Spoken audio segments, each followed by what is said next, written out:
نحمده ونصلي على رسوله الكريم اما بعد فاعوذ بالله من الشيطان الرجيم بسم الله الرحمن الرحيم سبحان الله وبحمده عدد خلقه ورضا نفسه وزنة عرشه ومداد كلماته اللهم انفعنا وعلمنا ما ينفعنا وزدنا علما آمین یا الہی آمین۔ السلام علیکم ورحمۃ اللہ وبرکاتہ۔ امید کرتی ہوں کہ آپ سب خیریت سے ہوں گے۔ جیسا کہ آپ جانتے ہیں کہ ہم سورہ سجدہ کا آغاز جو ہے وہ کر چکے ہیں، تو آج انشاءاللہ ہم جو لاسٹ ٹائم جب ہم نے کمپلیٹ کی تھی بات آیا نمبر 11 تک، جو پہلا رکوع تھا، وہاں تک کہ انسان سارے ہیلہ سازیاں بہانے اسی وجہ سے کرتا ہے کہ وہ اپنے پروردگار کی ملاقات کا انکار کرتا ہے۔ انکار اس لیے کرتا ہے کہ اس کو اس چیز کا یقین نہیں ہے کہ ایسا جو کہ قرآن پاک میں ہمیں نبی پاک صلی اللہ علیہ وآلہ وسلم کے ذریعے بتایا گیا، ان ساری باتوں کو وہ جھٹلاتا ہے۔ کس لیے جھٹلاتا ہے؟ پیچھے ریزن یہ ہے کہ وہ اپنی کئی مقامات پر اللہ سبحانہ تعالیٰ قرآن پاک میں فرماتے ہیں کہ انسان پھر کیا ہے کہ اپنی منمانیاں کرتا رہے۔ آگے انشاءاللہ دیکھتے ہیں، اللہ سبحانہ و تعالیٰ فرماتے ہیں اور لو ترا کاش ترا آپ دیکھیں اس جب المجرمون مجرموں کو، جرم کرنے والوں کو، ناکسو سر جھکائے ہوئے، اپنے رؤوسہم اپنے سر، عند ربہم اپنے پروردگار کے ہاں، ربنا اے ہمارے رب، ابصرنا دیکھ لیا ہم نے، وسمعنا اور سن لیا ہم نے، فرجعنا پس لٹا ہمیں، نعمل کہ ہم عمل کریں، صالحہ نیک، انا بے شک ہم نے، موقنون یقین آ گیا ہمیں، یقین کر لیا ہم نے، یا یقین کرنے والے ہیں ہم۔ تو انسان جیسے ایک نیچر ہے، انسان کی عادت ہے کہ پہلے اپنی منمانی کرتا ہے۔ جیسے بچوں میں بھی یہ چیز تو ہے، تو بڑوں میں بھی ہم دیکھتے ہیں، کم نہیں ہے یہ چیز کہ پہلے انسان اپنی منمانی کرتا رہتا ہے، جب اس کو دیکھتا ہے کہ وہ کچھ اب اس کی پکڑ آنے والی ہے کسی کی طرف سے، تو پھر کیا ہے کہ وہ بہانے کرنے لگتا ہے، اور جب سزا سامنے ہوتی ہے تو پھر کہتا نہیں نہیں، اب مجھے سزا نہ ملے، اب مجھے یقین آ گیا ہے کہ اس چیز کی یہ سزا ہے۔ تو ایسا ہی معاملہ جب انسان دنیا میں کرنے کا عادی ہوگا تو ادھر جا کے بھی ایسا ہی کرے گا اللہ سبحانہ وتعالیٰ کے سامنے۔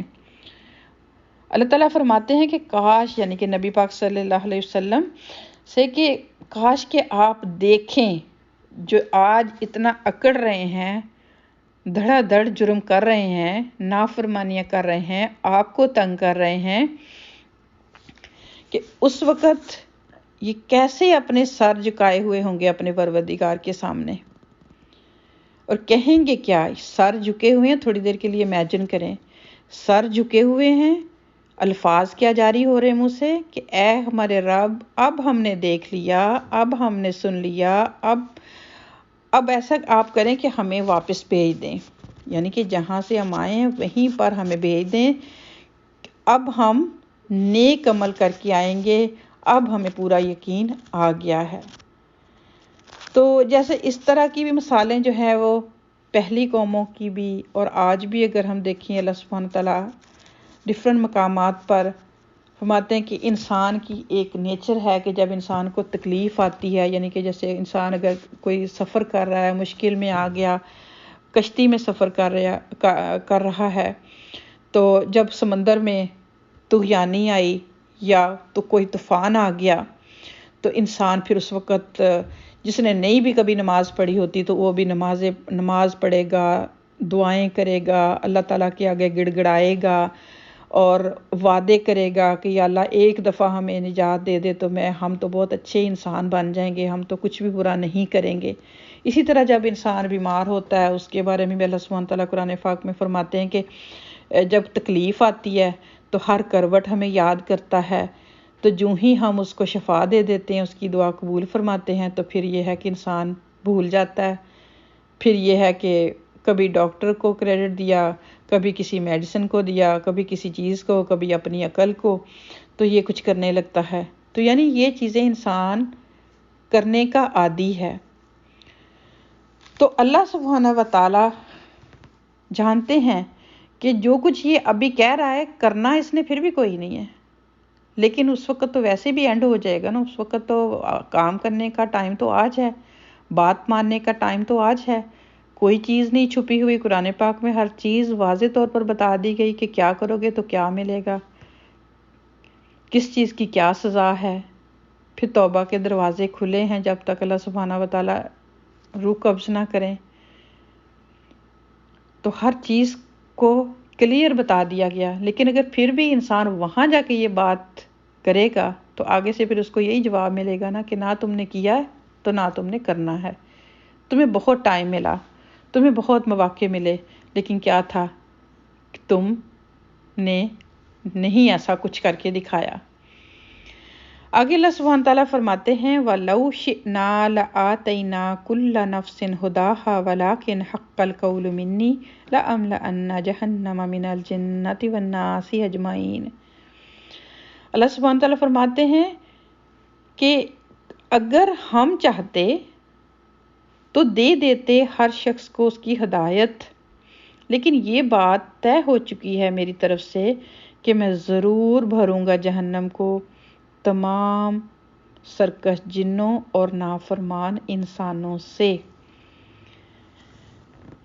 تو یہاں بھی دیکھیں کہ اللہ سبحانہ و تعالی نے ہمیں یہ ایسا نعوذ باللہ ایسا کوئی استغفر اللہ ایسی نہیں بات کہ اللہ تعالیٰ کا ایک اس کو بھی لوگ جو ہے وہ تھوڑا سا مس یوز کر لیتے ہیں ایسی اس طرح کی آیات کو کہ دیکھو اللہ تعالیٰ نے تو خود ہی فرما دیا نا کہ اللہ تعالیٰ چاہتے تو ہمیں ہدایت دے دیتے. جب اللہ تعالیٰ نے ہمیں ہدایت دی تو اس میں ہمارا کیا قصور ہے؟ اللہ تعالیٰ جس کو چاہے بھٹکا دے. اللہ تعالیٰ یعنی کس طرح کی کچھ چند باتیں اکٹھی کر کے تو اپنے آپ کو جو ہے وہ اچھے ثابت کر لینا. ایسا نہیں ہے، ہر چیز کی ایک لمٹ ہوتی ہے نا. جب وہ انسان لمٹ کراس کر لیتا ہے تو پھر کیا ہے، کان ہوتے ہیں سن نہیں پاتا حق کو، آنکھیں ہوتی ہیں انسان حق کو دیکھ نہیں پاتا. پھر اللہ سبحانہ و تعالیٰ بھی پھر اس کے حال پر چھوڑ دیتے ہیں. اللہ تعالیٰ تو ہم پر ظلم نہیں کرنا چاہتے، اللہ تعالیٰ تو ہم سے بہت محبت کرتے ہیں.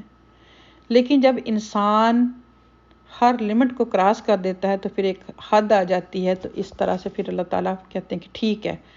ویسے بھی دیکھیں ہر جانور کو دیکھ لیں، اس کو ایک ہی لباس ملا. اب گائے بکری باقی جانور ان کو ایک ہی طرح کا کھانا ملتا ہے، ایک ہی لباس مل گیا، جہاں تک آپ کی سوچ جائے. لیکن انسان کو کتنی اللہ تعالیٰ نے چوائسز دی، کتنی قسم کے کھانے دیے، جس طرح کا چاہے انسان لباس یوز کرے. لیکن جواب میں کیا اللہ تبارک تعالیٰ نے مانگا کہ صرف وہ سرکش نہ بنے، نہ شکری نہ کرے، اللہ تعالیٰ کا فرما بردار رہے، بندوں پر رحم کرے. لیکن جب انسان ان ساری چیزوں کو حد سے نکل جاتا ہے تو پھر اللہ سبحانہ تعالیٰ بھی اگر وہ شیطان کو فالو کرنے لگتا ہے تو پھر اللہ سبحانہ و تعالیٰ بھی پھر فرماتے ہیں کہ ٹھیک ہے، اب اس ٹائم کا انتظار کرو جب پھر فیصلہ ہوگا تمہارے درمیان، جس کو تم فالو کرو گے اسی کے ساتھ پھر تم جاؤ گے. تو یہ ہے تھوڑا سا اس آیا کا مطلب. فذوقوا پس اب چکھو بما ساتھ جو نسی تم بلا دیا تھا تم نے لقاء ملاقات کو یومکم تمہارے آج کے دن کی ہاذا یہ انا بے شک ہم نے نسیناکم بلا دیا ہے ہم نے تمہیں وذوقوا اور چکھو عذاب الخلد ہمیشگی کا عذاب بما ساتھ جو کنتم تھے تم تعملون عمل کرتے. تو آگے پھر جواب دیا گیا پچھلی آیا کا کہ اب جو ہے چکھو عذاب، تم نے آج کی ملاقات کو بھلا دیا تھا، جیسے تم نے ہمیں بھلا دیا تھا آج ہم بھی تمہیں نظر انداز کر رہے ہیں۔ تو اب جو ہمیشگی کا عذاب ہے اس کو چکھو۔ کس وجہ سے؟ جو کچھ تم کرتے رہے، جو اعمال تم نے کیے، یہ انہی کا ہی خمیازہ ہے۔ انما یؤمنوا بآیاتنا الذین اذا ذکروا بہا، بے شک وہ لوگ جو ایمان لائے ہماری آیتوں پر جب انہیں ان کے ساتھ ذکر کیا جاتا ہے اس کا، خروا گر پڑتے ہیں، سجدہ سجدہ کرتے ہوئے، وسبحوا اور تسبیح کرتے ہوئے، بحمد ربہم تعریف کے ساتھ، ربہم اپنے پروردگار کی، وہم اور وہ، لا یستکبرون اور وہ تکبر نہیں کرتے۔ پھر ساتھ اللہ سبحانہ وتعالیٰ نے کلیئر کر دیا کہ ایسا نہیں ہے جو لوگ کہ سبھی کے ساتھ سیم ہی معاملہ، سیم ہی ڈیل، جو لوگ ایمان لانے کے بعد جب ہماری آیتیں بتائی جاتی ہیں یا نصیحت کی جاتی ہے ان کو ہماری آیتوں کے ذریعے، یعنی کہ اللہ تعالیٰ کا کوئی حکم سنایا جاتا ہے تو وہ اکڑتے نہیں ہیں، وہ آگے سے جواب نہیں دیتے، وہ یہ نہیں کہتے یہ تو گھڑی گڑائی سٹوریاں ہیں۔ وہ کیا کرتے ہیں؟ وہ فوراً ڈر جاتے ہیں، نصیحت قبول کر لیتے ہیں، سجدے میں گر جاتے ہیں، اپنے پروردگار کی حمد و ثنا کرتے ہیں، تکبر بالکل بھی نہیں کرتے۔ تتجافی فی جنوبہم دور رہتے ہیں ان کے پہلو، عن المضاجع اپنے بستروں سے، یدعونا وہ پکارتے ہیں، ربہم اپنے رب کو، خوفا و طمعا خوف سے، امید سے، ومما اور اس میں سے جو رزقناہم رزق دیا ہم نے، ينفقون وہ خرچ کرتے ہیں۔ تو ان کی پھر کوالٹی کیا ہوتی ہے؟ پہلا کام ایمان لانے کے بعد اللہ تعالیٰ سے ڈرنا، سجدوں سے مراد نوافل کا اہتمام، فرض نمازوں کا اہتمام خشوع و خضوع کے ساتھ، پھر جو نماز کے بعد بھی باقی اوقات میں بھی اللہ تعالیٰ کی تسبیح کرنا، اپنی زبان کو ذکر سے تر رکھنا، اور جب بھی کوئی ان کے ساتھ معاملہ کرے عاجزی کا معاملہ کرنا، بالکل بھی تکبر نہ کرنا۔ یہ کام کرنے کے بعد پھر بھی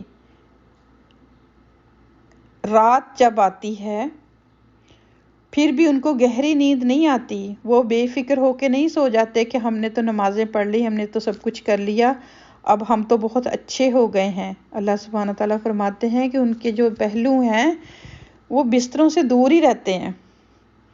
اس سے کیا مراد ہے؟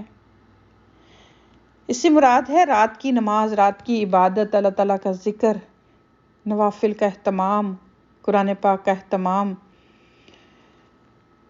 وہ اس وقت کھڑے ہو جاتے ہیں جب اللہ سبحانہ و تعالیٰ، یعنی کہ رات کے تیسرے پہر، فجر سے تھوڑا ٹائم پہلے، تہجد کی نماز جس کو ہم بولتے ہیں، تو وہ تھوڑا سا ریسٹ کرنے کے بعد پھر اٹھ کے کھڑے ہو جاتے ہیں اپنے پروردگار کے لیے، نوافل ادا کرتے ہیں، قرآن پاک کی تلاوت کرتے ہیں، اللہ تعالیٰ کو یاد کرتے ہیں، اللہ تعالیٰ سے مغفرت مانگتے ہیں، اللہ تعالیٰ سے، اور پھر امید بھی رکھتے ہیں، ساتھ ساتھ ان کو ڈر بھی ہے، امید بھی ہے اس کی رحمت کی، اور ساتھ ساتھ خرچ بھی کرتے ہیں۔ اللہ تعالیٰ فرماتے ہیں جو رزق ہم نے ان کو دیا اس میں سے خرچ کرتے رہتے ہیں، وہ روک کے نہیں رکھتے، وہ اپنا ہی حق نہیں سمجھتے، وہ ضرورت مندوں کا خیال رکھتے ہیں۔ تو آج کی بات انشاءاللہ میں یہیں پہ سٹاپ کروں گی، آیا نمبر 16 تک۔ آگے بات جو ہے وہ نیکسٹ انشاءاللہ 17 آیا سے کنٹینیو کریں گے۔ اپنا بہت خیال رکھیے گا، دعا میں یاد رکھیے گا۔ السلام علیکم ورحمۃ اللہ وبرکاتہ۔